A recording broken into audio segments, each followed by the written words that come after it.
Assalamualaikum warahmatullahi wabarakatuh. Saya Lina Carmila, SMPN 1 Panjalu, merupakan CGP Angkatan 10 dari Kabupaten Ciamis. Hari ini saya tidak sendirian, alhamdulillah saya bisa bertemu dengan Bapak Kepala dan akan mengganggu waktu Bapak Kepala ya. Selamat pagi Pak. Pagi Bu. Ya. Beliau adalah Bapak Maman Haryono, SPD MPD, yang merupakan Bapak Kepala Sekolah di SMPN 1 Panjalu, yang merupakan tempat saya bekerja. Hari ini Pak, saya mau menggali informasi dari Bapak mengenai kebijakan-kebijakan Bapak dalam pengambilan keputusan yang berhubungan dengan kebijakan-kebijakan yang ada Pak. Biasanya yang mungkin akan saya tanyakan adalah yang berhubungan dengan dilema etika atau rujukan moral. Mungkin itu Pak yang akan saya tanyakan. Nggak apa-apa ya Pak ya, akan ada beberapa pertanyaan yang akan saya ajukan. Yang pertama Pak, bagaimana Bapak dapat mengidentifikasi kasus-kasus yang merupakan dilema etika atau rujukan moral? Yang pertama bukan harus diidentifikasi dulu ya. Jadi kasusnya misalnya tentang anak yang tinggal dengan yang tidak dengan orang tuanya. Di satu sisi mungkin orang tuanya bekerja di kota, tidak dititipkan di neneknya. Itu juga merupakan salah satu yang perlu diidentifikasi karena anak di rumah tidak mendapatkan pendidikan langsung atau bimbingan langsung dari orang tuanya. Nah, itu tapi anak tetap harus bersekolah, kan harus tetap pendidikan, harus menempuh pendidikan lanjutan gitu ya di sekolah. Nah kadang-kadang gitu kan antara pendidikan di rumah oleh neneknya dengan cara membimbing anak di sekolah gitu kan berbeda gitu kan. Nah itu menjadi sebuah dilema. Jadi kadang-kadang di satu sisi mungkin aturan ya, aturan di sekolah tetap harus diterapkan gitu. Tapi di sisi lain ada juga kasihan juga gitu anak karena memang tidak mendapatkan pendidikan langsung. Ada di sini maka fungsi sekolah fungsi guru sebagai orang tuanya yang kerja di sekolah gitu. Jadi ada memang kadang-kadang gitu kan di rumah mungkin juga peraturan yang diterapkan ya tentu saja anak yang tinggal dengan orang tua juga kan. Nah, kalau di rumah mungkin bisa diterapkan oleh orang tuanya, tapi di sekolah mungkin anak malah melenceng gitu, melanggar tata tertib gitu, tidak seperti di rumahnya. Jadi ada perbedaan. Ada perbedaan. Nah, itu juga merupakan salah satu gitu, yang harus diidentifikasi gitu ya untuk dilema etika ini. Kadang-kadang kita satu sisi harus adil seseorang anak, di satu sisi tapi kasihan juga kan. Itu yang memang harus diambil sebagai keputusan akhirnya. Jadi karena ada itu ya Pak ya, perbedaan. Ya, ada perbedaan. Bagaimana gitu antara pendidikan bimbingan anak di rumah dengan di sekolah gitu, bareng gitu ya, sama-sama gitu. Nah seperti itu. Jadi Bapak lebih melihat bagaimana keberadaan atau latar belakang tersebut mungkin ya Pak ya. Jadi bagaimana kita harus melihat juga jangan sampai keputusan yang kita ambil itu akan merugikan satu pihak. Betul. Ya. Nomor 2 Pak ya. Bagaimana Bapak menjalankan pengambilan keputusan di sekolah, terutama untuk kasus-kasus yang dimana ada dua kepentingan Pak yang mungkin sama-sama mengandung dari kebajikan. Dalam menjalankan pengambilan keputusan ya Bu untuk kasus misalnya kita mengambil ini baik kan, yang ini baik bagi tentunya harus melibatkan seluruh unsur yang ada di sekolah. Jadi seluruh stakeholder dilibatkan sampai diambil keputusan. Nah tentunya dasarnya dari fakta-fakta itu, dari fakta-fakta kemudian kita identifikasi nanti siapa yang stakeholder pihak-pihak yang menyelesaikan. Kalau tadi kasus-kasus anak yang seperti itu kan semuanya sebetulnya bisa terlibat, jadi mulai dari orang tua, kemudian dari guru mapel gitu, wali kelas, kemudian juga guru BK dan kemudian kepala sekolah gitu kan, kemudian kesiswaan semuanya harus terlibat. Bahkan komite sekolah pun bisa memberikan masukan gitu, sehingga pengambilan keputusan itu bisa ambil yang terbaik gitu ya, alternatif yang terbaik dari yang baik gitu. Dari yang baik-baik kita harus bisa mengambil dari sudut pandang yang terbaik gitu kan ya. Jadi Bapak tidak mengambil keputusan secara sendiri mungkin Pak ya, harus betul. melihat dari beberapa unsur atau beberapa stakeholder yang terlibat, mungkin bisa memberikan arahan-arahan atau masukan-masukan yang bisa memperkuat pengambilan keputusan begitu Pak ya. Nah, selanjutnya Pak, prosedur seperti apa yang mungkin biasa Bapak lakukan pada saat pengambilan keputusan? Prosedurnya kan tadi yang pertama kita harus menentukan fakta-fakta gitu kan, kenyataan gitu kan, bukti-bukti lah gitu kan yang menjadikan dasar terjadinya kasus, misalnya terjadinya permasalahan pelanggaran disiplin anak gitu kan. Salah satu contohnya misalnya masalah kesiangan, masalah terlambat, masalah kadang-kadang bullying gitu kan. Nah itu ya, jadi kita harus kemudian setelah kita tahu faktanya, kenapa kita identifikasi gitu kan. Nah di identifikasi ini tentunya kita perlu waktu gitu kan, gitu ya.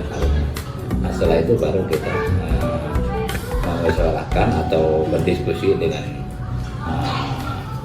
guru, wali kelas atau guru BK kan, untuk menyelesaikan permasalahan. Misalnya salah satu contohnya tadi yang pelanggaran disiplin misalnya, kita harus mengambil misalnya bagaimana ini supaya anak tetap tidak merasa direndahkan karena melakukan kesalahan itu. Jadi sehingga harus muncul dari kesadaran sendiri dari anak itu yang diharapkan mungkin. Jadi Bapak prosedurnya mungkin Pak, kalau tadi saya pahami, melihat dulu bukti yang ada buktinya itu seperti apa. Setelah bukti terkumpul baru kita juga bisa menganalisis dengan bertanya kepada guru begitu ya Pak ya. Nah kemudian apakah cara itu dianggap lebih efektif Pak dalam pengambilan keputusan? Betul. Selama ini memang betul. Nah, itu salah cara yang lebih efektif gitu. Karena semuanya gitu kan ikut terlibat gitu ya. Jadi kalau ada terjadi permasalahan yang sama, oh ini udah ada nih solusinya gitu kan, ini seperti ini. Jadi itu bisa dijadikan dasar, jadi standar nanti untuk penyelesaian masalah tentang penyelesaian atau pembinaan terhadap siswa gitu kan. Nah itu menyadarkan atau lebih bagus kan, jadi dari anak itu sendiri gitu kan, yang lebih bagus, yang lebih istilahnya menginternalisasi lah kan. Jadi tidak merasa ditekan dia. Jadi kalau memang sudah ada keinginan sendiri untuk ada perubahan, sehingga anak tersebut saya ini harusnya seperti ini. Betul. Nah selanjutnya Pak, apakah dalam setiap pengambilan keputusan tantangan seperti apa yang biasanya dihadapi Pak? Tantangannya tentunya pun nanti kalau kita misalnya kadang-kadang ini kan harus diselesaikan secara bersama gitu. Tapi misalkan ada salah satu pihak yang tidak bisa ikut gitu kan, tidak bisa hadir, sehingga ini harus diputuskan, segera diputuskan. Adapun tantangannya misalnya permasalahannya memang perlu waktu kan gitu kan. Waktu misalnya, atau kalau kita perlu bekerja dengan orang tuanya seperti tadi, orang tuanya misalnya kerja di kota, sulit juga dihubungi gitu kan. Itu salah satu kendala dari waktu, kemudian juga karena memang situasi itu dari orang tua sulit dihubungi. Seperti itulah tantangannya gitu. Tapi yang lainnya sebetulnya itu sebagian lah gitu ya dari tantangan tadi, tetap kita harus diselesaikan gitu. Berarti setiap pengambilan keputusan Bapak tentu saja kalau dalam hal tantangan pasti ada saja mungkin Pak ya. Tapi tantangan tersebut seminimal mungkin bisa diatasi dan sehingga keputusan tetap bisa diambil dan tidak merugikan berbagai pihak. Betul.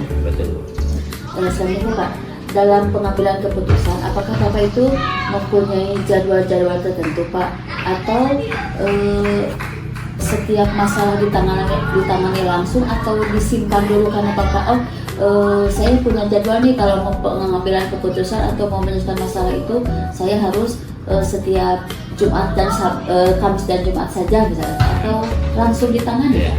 Itu itu memang ada dua cara ya Bu. Kalau tadi yang spontanitas tentunya yang perlu segera, yang urgent tentunya harus segera harus segera ditanggulangi, harus segera diselesaikan gitu. Yang urgent kemudian masalahnya misalnya yang berat itu kan harus segera ditangani.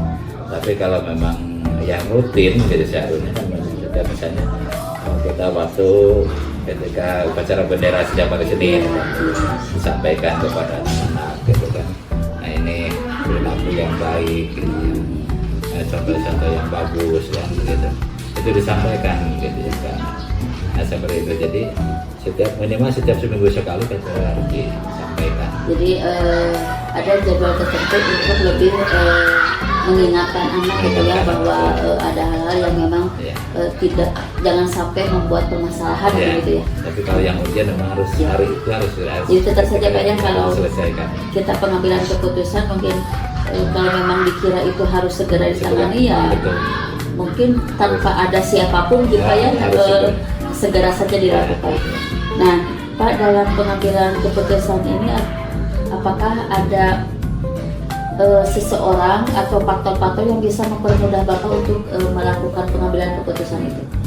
Ya tentunya ada Bu ya, kalau terutama misalkan kalau ada permasalahan seperti tadi penyelesaian itu ada gitu ya pihak tentunya yang pertama kan kerjasama dengan wali kelas dengan guru BK kan gitu ya, prosesnya seperti itu terutama dia terutama dengan ya pembina kesiswaan.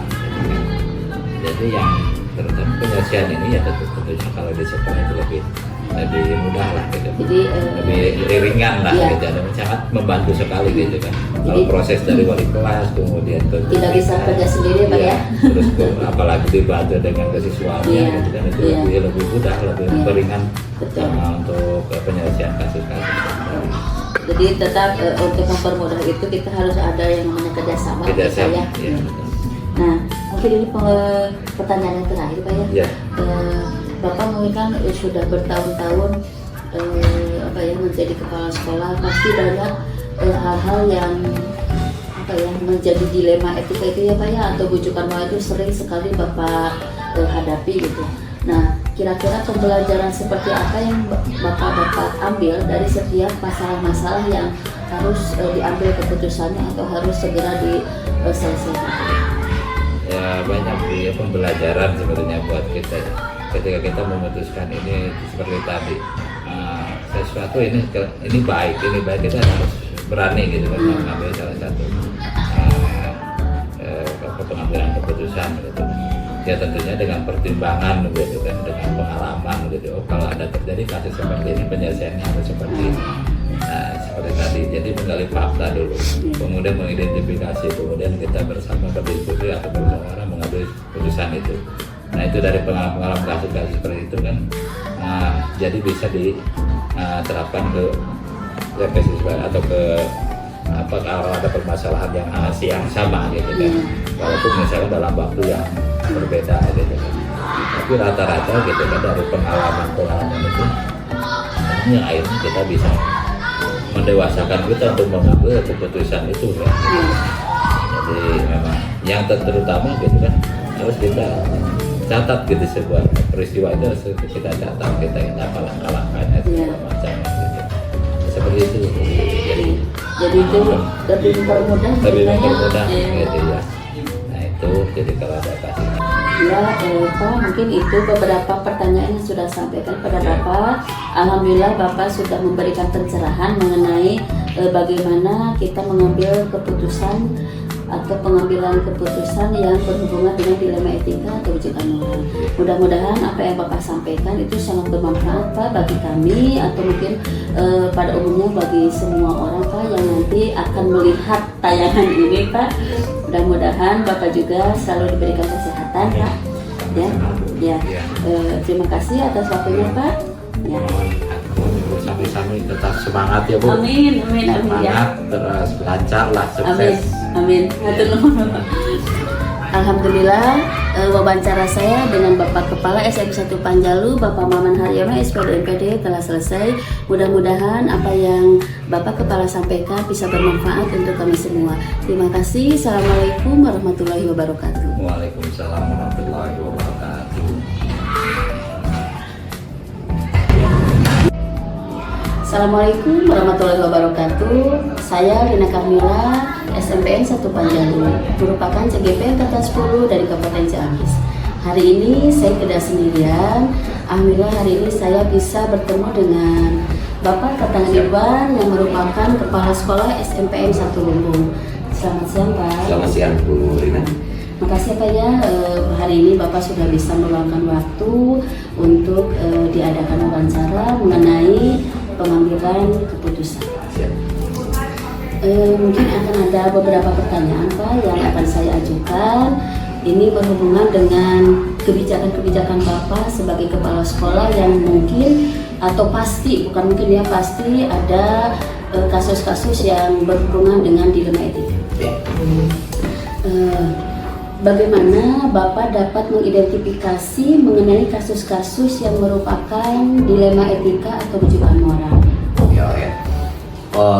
Saat ada kasus, memang kita juga melihat dulu, identifikasi dulu apa ini tadi dilema etika, dilema etika atau rujukan moral. Dari mana kalau etika biasanya kita berhubungannya antara masalah benar dengan benar. Sedangkan kalau rujukan moral antara benar dan salah, sehingga kita identifikasi mana, sehingga penentuan untuk sebuah kebijakan semuanya merasa enak. Oh ya, jadi Bapak mengidentifikasi dulu bahwa apakah ini masuknya dilema etika atau rujukan moral. Betul. Ya. Kemudian bagaimana Bapak menjalankan pengambilan keputusan di sekolah yang Bapak pimpin, terutama di situ ada dua kepentingan yang sama-sama mengandung dari kebajikan. Nah, misalnya begini, ada nilai tadi itu termasuk mungkin dilema etika, gitu ya. Kita dilema etika antara benar dan benar. Nah, sehingga kita akan melihat sejauh mana kepentingan ini yang benarnya ini, gitu. Contoh misalnya kita ada seorang guru yang mau mencalonkan kepala sekolah atau pengawas, misalnya, gitu kan. Itu kan benar untuk kepentingan. Kita lihat, oh ini untuk kepentingan kemajuan profesi dia sebagai ASN-nya. Nah, tapi satu sisi juga kita melihat, kita juga kebutuhan guru nih di sekolah kan gitu. Nah, mungkin ini kita lihat mana yang lebih beratnya. Apa kita dia tetap di guru atau kita udah karena untuk ke masa depannya kita masuk. Jadi Bapak lebih melihat dulu bagaimana keputusan yang akan diambil itu sejauh mana, apakah memang kalau tadi dilihat kan di satu sisi itu untuk pengembangan karirnya, tapi di sisi lain kita mungkin maksudnya sekolah Bapak itu masih membutuhkan dia karena tenaga dia yang dibutuhkan sekali atau misalkan memang kinerjanya ya semuanya lah kinerjanya bagus. Kemudian juga mungkin tadi seperti itu juga kita berkumpul juga dengan jadi sebuah pemasaran juga dengan PKS itu bagaimana saya mau sekali teman-teman juga gitu. Jadi tidak hanya diputuskan oleh sendiri, terkadang kita juga kalau ini perlu diputuskan dengan teman-teman kita cari informasi dulu. Nah, pertanyaan selanjutnya Pak, biasanya prosedur seperti apa yang Bapak tempuh ya? Mungkin tadi salah satunya dengan mengumpulkan PKS itu. Selain itu prosedur adakah prosedur lain yang Bapak tempuh? Untuk prosedurnya ya misalnya kita minimal pertama kita ngobrol dulu dengan orang tersebut. Orang tersebut keinginannya seperti apa, kita cari informasi lah data-data seperti apa. Kemudian juga dengan teman-teman kita putuskan bagaimana ini. Nah, sehingga kalau sudah ada sebuah keputusan memang seperti contoh yang tadi kita bisa memutuskan itu. Jadi pertama mungkin Bapak bertanya dulu ya kepada yang bersangkutannya itu seperti apa, atau kalau misalkan dikatakan kasusnya mau seperti apa, keinginan dia seperti apa. Baru kalau misalkan memang keinginan dia untuk tadi menjadi kepala sekolah, berarti Bapak mencari informasi juga gitu ya untuk itu dengan para PKS, mungkin dengan guru-guru ada sisi baiknya seperti apa, atau apakah saya mengizinkan atau tidaknya, mungkin dia dari situ ya Pak ya. Iya betul. Nah, pertanyaan selanjutnya Pak, hal apa saja selama ini yang Bapak anggap efektif dalam pengambilan keputusan pada kasus-kasus dilema etika tersebut? Biasanya tadi sebenarnya hampir sama dengan Iya, tadi, kita iya. mencari titik identifikasi dulu, kita identifikasi permasalahan-permasalahannya, kemudian kita juga mencari juga sumber-sumber ya, berkumpul dengan minta pendapat Iya. dari teman-teman Iya. PKS, itu efektif sekali menurut saya, karena ini adalah untuk sebuah lembaga, bukan untuk pribadi, tapi juga melihat kepentingan untuk pribadi orang tersebut seperti apa juga. Berarti tergantung juga kasusnya mungkin Pak. Ya, betul. Kalau mungkin kasusnya berhubungan dengan masyarakat, pasti Bapak juga melibatkan komite mungkin Pak. Oh ya, betul tadi. Kalau memang itu ada masalah, ini kan antara benar dengan benar ya kan ya. Iya. Jadi sehingga kalau benar dengan benar mungkin kasusnya bisa juga dengan masyarakat, tapi kalau dengan masyarakat kayaknya agak kurang inilah gitu ya. Iya. Kecuali kalau memang ada masalahnya masalah yang salah lah gitu, baru mungkin kita dia sebut mungkin tadi yang Ya, jadi memang bukan moral itulah gitu ya. tergantung juga Pak ya, tergantung. Tergantung Jadi situasi. setiap dalam pengambilan keputusan itu Bapak pengambilannya atau langkah-langkahnya itu disesuaikan dengan kasusnya Kasus seperti apa, Ya. juga kondisinya seperti apa gitu ya.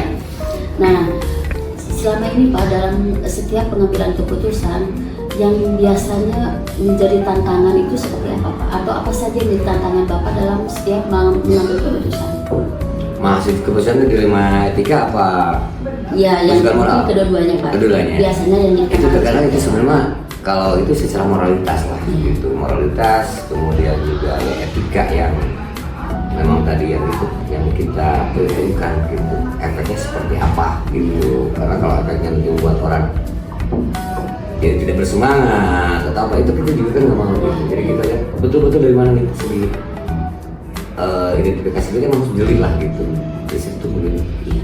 Jadi kalau misalkan keputusan yang berhubungan dengan warga sekolah, mungkin tantangannya ya pasti dari dalam artinya dari warga Dari sekolah warga sekolah sendiri, gitu, Pak, ya. bagaimana kita intinya bagaimana ini tetap aman dan kondusif lah gitu kan gitu. Ya, ya mungkin seperti tadi yang ada guru yang mau mengajukan menjadi kepala sekolah, itu juga kan berarti Bapak melihat dari keputusan teman-temannya itu seperti apa? Ya, Mungkin betul. Apakah mau Setuju atau enggak gitu ya? apakah persentasenya setuju membiarkan dia atau setuju istilahnya menahan dia, tapi bukan berarti menahan untuk itu ya, tapi Ya. memang itu semua keputusan tetap Bapak mungkin Ya yang betul, mengambil betul. keputusannya. Tapi berdasarkan hasil seperti itu. Betul.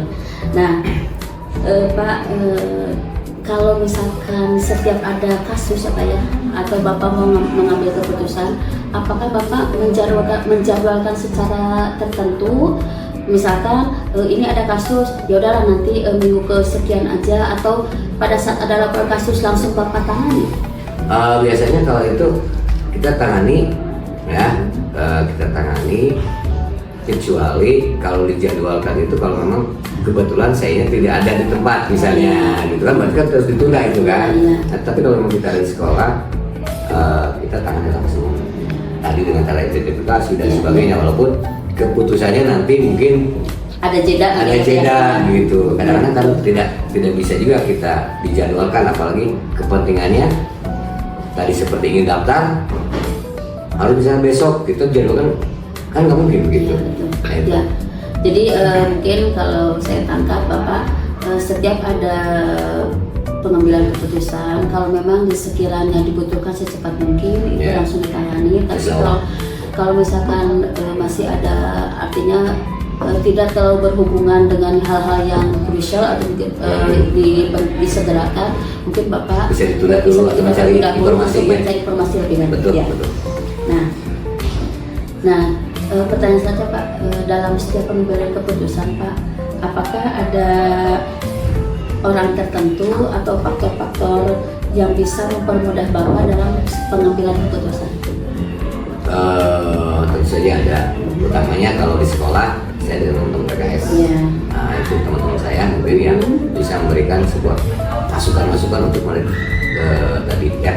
Kemudian juga kalau misalnya dengan masyarakat atau dengan anak juga kadang-kadang kita mengambil dengan komunitas juga. Nah, karena itu peran kita jadi ya kita dimenangkan. Jadi memang seperti yang tadi Bapak ucapkan bahwa keputusan itu bukan hanya prioritas artinya kepala sekolah saja, tapi betul-betul harus dibicarakan dengan berbagai pihak, dari pihak sekolah atau mungkin kalau misalkan memang itu berhubungan dengan masyarakat, pasti Bapak melibatkan komite. Komite ya. mungkin ini pertanyaan yang terakhir Pak ya. Nah, setiap pengambilan keputusan, kira-kira apa yang bisa Bapak ambil sebagai pembelajaran atau sebagai pengalaman yang Bapak rasakan setiap pengambilan keputusan tersebut? Nah, sebelum setiap pengambilan keputusan, kita selalu mengenai dulu kan nilai-nilainya seperti apa gitu ya. Apakah ini bertentangan tadi ya tadi itu yang antara benar dengan benar, benar dengan salah gitu kan, atau misalnya adil enggaknya, saya adil atau dengan kasihan gitu kan. Oh ini kalau saya putusan ini kasihan juga, aduh adil untuk ini kan juga kita pertimbangkan seperti itu gitu kan. Nah sehingga kita juga setelah kita seperti itu kita uji paradigma ini, kita ambil yang mana nih yang lebih tepat buat teman kita kan gitu. Nah kemudian ini juga dengan tadi seperti itu kita juga lihat basis kita seperti apa nih ngambilnya, keputusan atau rasa kan gitu, keputusan pemerintah atau apa gitu kan, aturan lah yang dipakai atau apa gitu, rasa kita gitu yang dipakai. Nah sehingga sudah kita pertimbangan itu dengan unsur-unsur itu ya kita ambil sebuah keputusan seperti apa nih keputusan yang kita ambil. Walaupun kadang-kadang yang tadi itu antara benar dengan salah atau ada rasa kegaduhan, yang penting kita sudah menuntut hal yang tadi.